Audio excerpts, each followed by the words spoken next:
게스트. 시인은 언어의 직공입니다. 오직 언어만이 표현의 기능을 수행합니다. 잘된 표현은 언어라는 표현 매체를 그만큼 능숙하게 이용한 결과입니다. 같은 재료인 이 언어를 사용한 작업도 그것을 다루는 직공의 솜씨에 따라서 제품의 질이 달라집니다. 석공이 돌의 성질을 잘 알아야 하듯이 시인도 언어의 성질을 잘 알아야 합니다. 안녕하십니까. 오늘은 객관적 상관물에 대해서 한번 살펴보고자 합니다.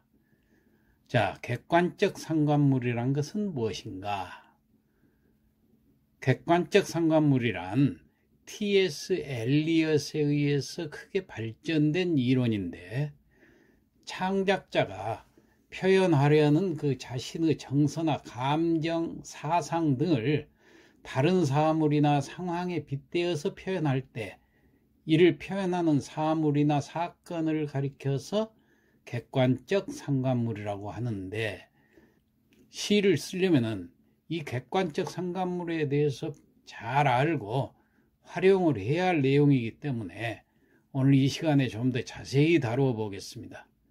즉, 시를 쓸 때 개인적인 감정을 그대로 드러내는 것이 아니라 사물과 사건을 통해서 객관화하는 창작 기법을 말합니다.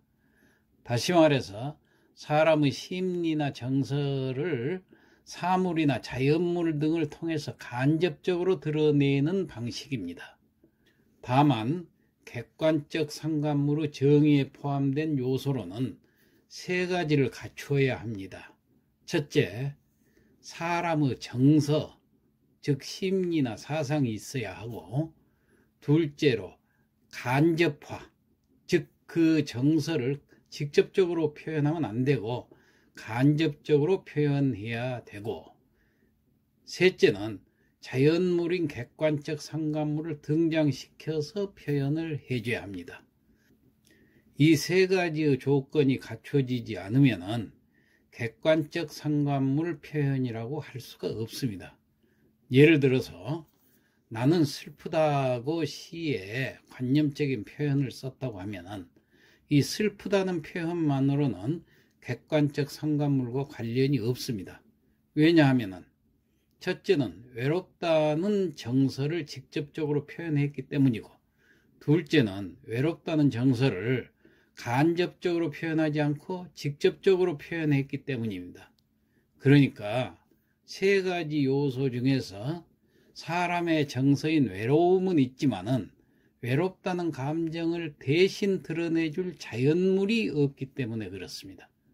반대로 슬픈 사람인 내가 달을 보고 저 달이 울고 있다고 표현을 한다 할 것 같으면 이건 인간의 정서인 슬픔을 객관적 상관물인 달을 통해서 간접적으로 표현했으니까 객관적 상관물이 갖추어야 할 요소 세 가지를 다 갖춘 셈이 됩니다.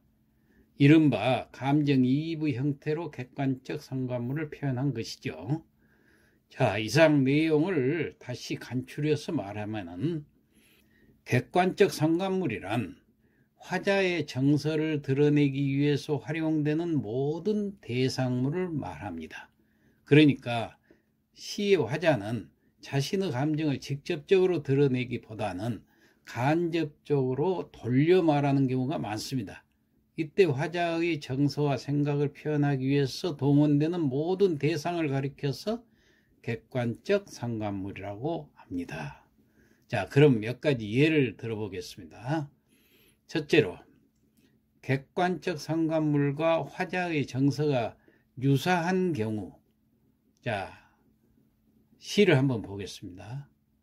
정철의 송민곡의 일부를 가져왔습니다.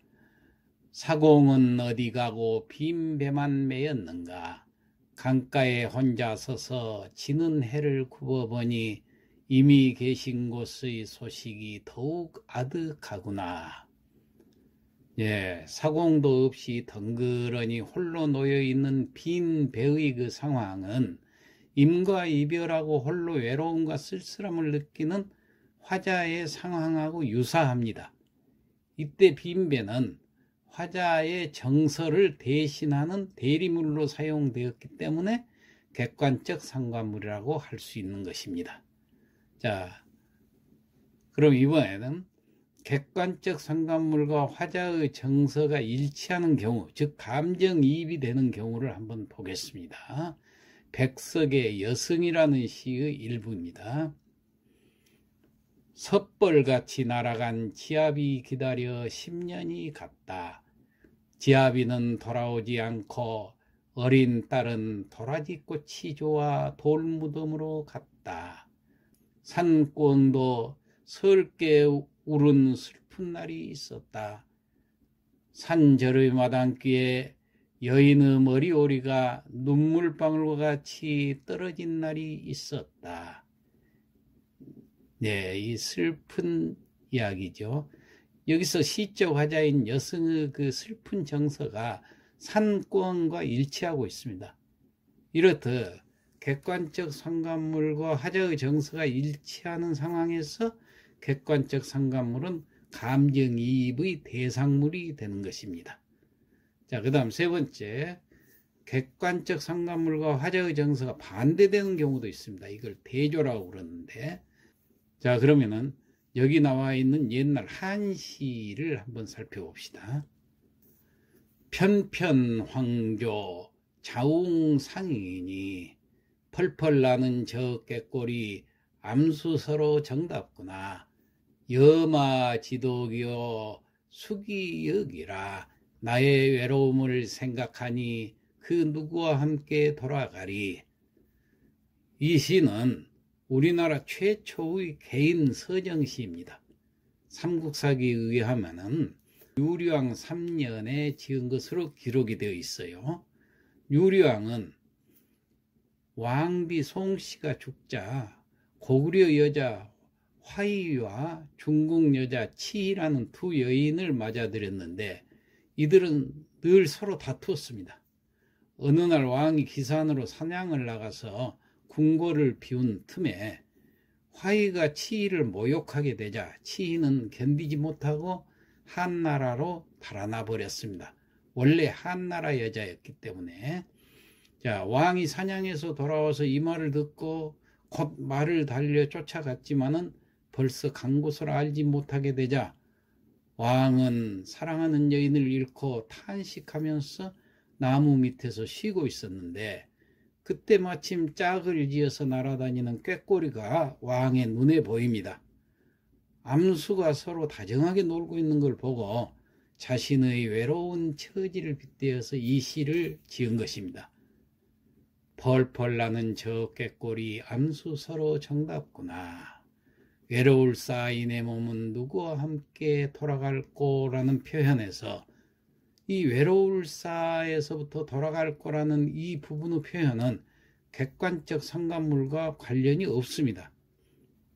인간의 감정인 외로움을 간접화의 방식이 아닌 직접 표출의 방식으로 표현을 했기 때문이죠. 그렇지만 그 앞에 부분 펄펄에서부터 정답구나, 이 부분은 객관적 상관물을 통한 표현이라고 할 수가 있습니다. 그런데 객관적 상관물이기는 하지만은 암수서로 정다운 꾀꼬리는 외로운 나와는 반대의 감정이지요. 그러니까 감정이입이라고는 할 수가 없고, 다만 인간의 감정인 외로움을 대조적으로 부각시키는 역할을 하고 있다고 봅니다. 이른바 대조적 자연물이라는 형태로 객관적 상관물을 표현한 것입니다. 이렇듯 객관적 상관물이라는 것은 자기와의 관계에서 벗어난 제3자의 입장에서 사물을 보거나 생각하는 것까지도 포함해서 말할 수 있는 것입니다. 자, 이상에서 살펴보듯이 객관적 상관물은 화자와 같은 처지에서 같은 감정을 느낄 수도 있고 대비되는 처지일 수도 있으며 어떤 정서를 불러일으키는 대상일 때도 있습니다. 다만 객관적 상관물은 화자의 정서를 환기하도록 제시하는 외부 사물을 의미하기 때문에 감정이입이 되든 대조가 되든 또 유사하든 이를 빗대어서 사용함으로써 시의 이미지가 살아나기 때문에 많이 사용하고 있다는 것을 우리는 알아야 하겠습니다. 즉 시에서 화자의 정서 표현을 하기 위해서 의도적으로 객관적 상관물들을 삽입해서 표현하고 있다는 것을 알고 우리도 객관적 상관물을 찾아서 화자의 감정을 대변할 수 있는 시를 한번 써보도록 하겠습니다. 자, 그럼 확실히 알아두기 위해서 몇 개의 예문을 더 살펴볼까요? 천만리 머나먼 길에 고운님 여의 없고 내 마음 둘 데 없어 냇가에 앉았더니 저 물도 내 마음 같아서 울어 밤길에 놓았다. 이 시는 지은이가 왕방현인데 조선 세조 때 의금부 도사였는데 단종이 영월로 유배할 때 호송 책임자로 갔던 사람입니다. 여기서 그러니까 주제는 단종 임금하고 이별하는 그 애절한 마음을 담고 있는 것입니다. 자, 이걸 조금 더 살펴보면은 세조가 단종의 왕조를 빼앗은 후에 사육신의 단종 복위가 드러나니까 그 책임을 단종에게 전가시켜 가지고 어린 그를 영월로 유배시켰습니다. 그때 작자가 이 호송 책임을 졌으니 그 어린 임금을 홀로 두고 돌아올 때 그 슬픈 심정은 아주 지극한 것이었지요. 그래서 이 작자가 금부도사의 공적 신분으로 단종을 유배지, 강원도 영월이었죠. 이 호송한 다음에 돌아오는 길에 단종과 이별한 자신의 그 애통한 심정, 어떤 의미에서는 죄책감이라든가 또 단종 임금의 가련함이라든가 이런 걸 시냇물에다가 의탁해 해서 자기의 감정과 똑같은 시냇물을 감정이입을 시켜서 표현한 것이에요. 여기서 작자가 말하는 고운님은 어린 단종을 가리키고 물은 작자의 감정이 이입된 공간적 배경이 되죠. 그리고 애달픔과 그리움을 함께 실은 그 사모하는 임금에 대한 단장곡으로서 사실적인 심정이 비유를 통해서 안타까운 현실을 표현하고 있다고 보겠습니다. 자, 그럼 이 시조에서 종장을 살펴보면은 객관적 상관물이 어떻게 사용되는지 이해가 갑니다. 저 물도 내 마음 같아서 울면서 밤길을 흘러간다, 이렇게 해석할 수가 있죠. 여기서 물은 화자와 정서가 동일한 대상으로서 화자의 그 슬픈 정서를 강조하기 위해서 삽입한 객관적 상관물이 되는 것입니다. 자, 다시 예시 하나를 또 들어보겠습니다. 깃돌이 저 깃돌이 어여불사 저 깃돌이 지는 달 새는 날 밤에 절절히도 슬피 울어 내 비록 미물일망정 내 뜻 알기는 너뿐인가. 깃돌이 저 깃돌이 어여불사 저 깃돌이 지는 달 새는 밤에 절절히 슬피 울어 사창의 여인 잠을 살뜰히도 다 깨운다. 내 비록 미물이나 무인 동방에 내 뜻 알기는 너뿐인가 하노라. 여기서 깃돌이는 옛날 고어지요. 지금 현대어로 얘기하면 귀뚜라미를 말합니다. 이 시는 사설시조 형식으로 지은 시조인데 작자는 미상입니다. 노랫가락 가사로 많이 불려지고 있습니다. 노랫가락은 오늘날 유행하는 경기민요 중에서도 으뜸이라고 볼 수 있는 노래입니다. 옛날에는 무당들이 구슬할 때 부르던 소리에 이 시조시를 얹어서 초장, 중장, 종장으로 불렀는데 항상 그 중성에서 높은 소리를 내는 것이 특징입니다. 음계는 그 시조와 비슷하면서 종지도 시조와 같아서 노래 끝 삼음절은 하리라, 하노라 등을 생략하기도 합니다. 장단은 3박, 5박, 8박 등으로 이루어져 있는데 소리꾼마다 식임새도 달라서 각각 매력이 있습니다. 그래서 초장을 지르거나 평으로 내기도 하고 소리꾼에 따라서 달라지기도 합니다. 자, 그러면은 이 작품에서 깃돌이는 슬피 울고 있습니다. 또 깃돌이의 정서는 바로 이 슬픔입니다. 종장에 내 뜻 알기는 너뿐인가 하노라.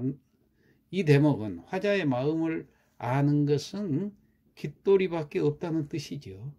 따라서 깃돌이는 화자의 감정을 공유하는 대상, 즉 화자의 감정이 투영된 대상이니까 감정이입이 드러난 작품입니다. 확실히 이해하시도록 벤 다이어그램을 그려서 개념 간의 그 포함 관계를 정리를 해 봅시다. 자, 이 벤 다이어그램을 설명을 드리자면은 여기서 시적 대상은 시에 등장하는 모든 대상을 말합니다. 그중 화자의 정서를 효과적으로 드러내기 위해서 삽입한 대상들을 객관적 상관물이라고 하고, 객관적 상관물 중에서도 화자의 감정을 그대로 투영시킨 경우를 감정이입이라고 한다는 뜻의 그림입니다. 자, 그럼 우리도 객관적 상관물을 삽입해서 시를 한번 지어봅시다. 알기 쉽게 첫 시간에 예를 들어서 설명했던 시를 다시 한번 살펴볼까요? 동탄호수. 떼약볕이 내리쬐는 여름날 오후, 백로 한 마리가 호숫가에 우두커니 서서 하늘만 쳐다보고 있네요. 늙음악 외톨이로 남아 호숫가를 기웃거리는 너도 나처럼 외로운가 보다. 이 시에서 화자의 감정의 외로움을 객관적 상관물인 백로와 빗대서 표현한 것이라고 할 수 있겠죠. 황조가에서는 왕의 외로움을 객관적 상관물인 꾀꿀을 통해서 대조적으로 부각시켰지만은 이 동탄호수에서는 화자의 감정하고 백로의 감정이 일치가 되기 때문에 이것은 감정이입이 되었다고 하는 점이 황조가하고는 다릅니다. 그러니까 감정이입이 되든 대조적이 되든 객관적 상관물을 사용해서 시를 쓰면은 시인의 심리나 정서를 사물이나 자연물을 통해 간접적으로 잘 드러내는 표현 방식이 되어 가지고 시의 이미지를 더욱 선명하게 해주면서 시의 격조를 높여주는 것입니다. 그래서 앞으로 시를 쓸 때는 화자를 내세워서 쓰는 것, 그리고 객관적 상관물을 차용해서 진술하는 이 두 가지 방법을 기본적으로 해서 시를 쓰시기 바랍니다. 자, 오늘도 시 한 편씩 습작해 보시기 바라면서 이상 마치겠습니다.